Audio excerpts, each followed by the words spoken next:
Well, I think it's pretty clear what my favorite baseball team is. What's your favorite baseball team? Put it in the comments below.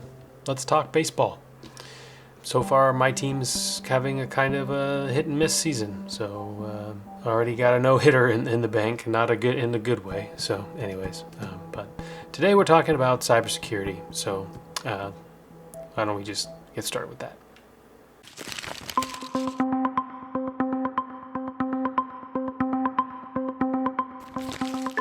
Hello, and welcome to another episode of Cybersecurity 101. I'm Mark Hemingway, Creative Content Director here at Archer Energy Solutions.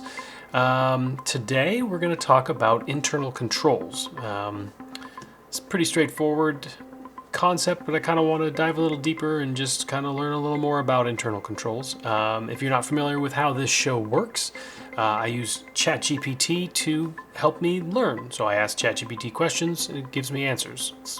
It's pretty straightforward. So let's just hop right in and ask our first question, which is, what are internal controls? Internal controls are procedures and policies implemented by an organization to safeguard its assets, ensure accuracy in financial reporting, promote efficiency in operations, and comply with laws and regulations. All right, pretty straightforward. But let's dive a little deeper with our next question, which is, what specific procedures are in place to safeguard said assets? Specific procedures to safeguard assets include physical security measures such as locks and alarms, segregation of duties to prevent fraud, regular reconciliation of accounts, restricted access to sensitive information, or periodic inventory checks. All right, so this is internal controls is all about the physical security when it comes to safeguarding all of your stuff. So okay, that's pretty awesome. All right, well, when it comes to internal controls, there's a lot of risks that are involved. So my question here is, can you describe the process for identifying and mitigating potential risks? All right, the process for identifying and mitigating potential risks typically involve risk identification, all right, risk assessment, so what's the likelihood of it, risk prioritization, risk mitigation, and monitoring and review.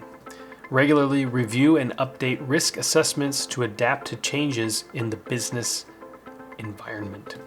Okay. All right, well, we're just going to jump right into the next question, which is, how often are internal controls reviewed and updated? I imagine quite often. Internal controls are typically reviewed and updated on a regular basis, often annually or semi-annually. It seems like you would want to do that more often. However, the frequency may vary depending on factors such as changes in regulations, organizational structure, operations, or significant internal and external events.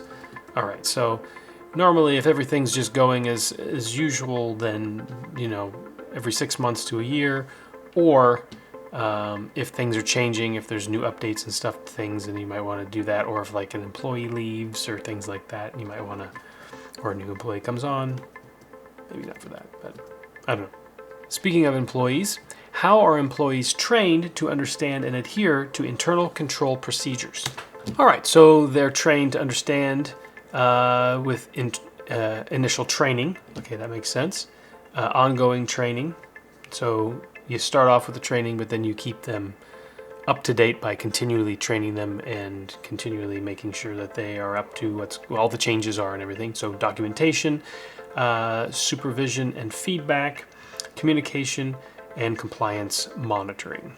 All right. Today's just a learning process of just finding out different things about internal controls. So with that said, are there any ongoing initiatives to enhance or improve internal controls? So yes, so these initiatives may include continuous monitoring, process automation, technology upgrades, training and education, external audits, regulatory compliance, risk assessment reviews. So all those things.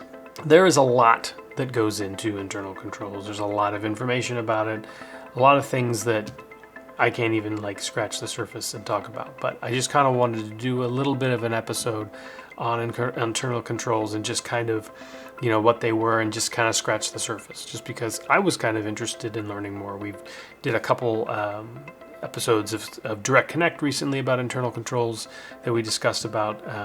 So I wanted to personally want to look into it a little bit more. So this is just generic questions, just kind of scratching the surface. But we do have one more question that we always ask on every episode, which is, what is a real life incident that happened that involved internal controls? Okay, let's see. The Enron scandal in 2001 involved massive accounting fraud and corporate misconduct. Executives manipulated financial statements to hide debt and inflate profits, bypassing internal controls. The scandal led to Enron's collapse, significant financial losses, and regulatory reforms like the Sarbanes-Oxley Act to improve corporate governance and internal controls. Yeah, I remember that. I think that was the joke was that they were all in there shredding all their documents. So I remember that. That was a long time ago. I can't believe that's already been, 23 years ago. Holy moly. Anyways, all right. Well, once again, you can follow us on our social medias, which is LinkedIn, Twitter, and Facebook. And as always, go to our YouTube channel at ArcherU, and don't forget to like and subscribe there to all of our ongoings that we produce here. So anyway, until next time, which would be next Thursday, when we have a new episode, I'll see you then. All right. Bye. You can catch new episodes every Thursday. Follow us on YouTube at ArcherU. Like, subscribe, and click the bell notification to be notified when a new episode has been released.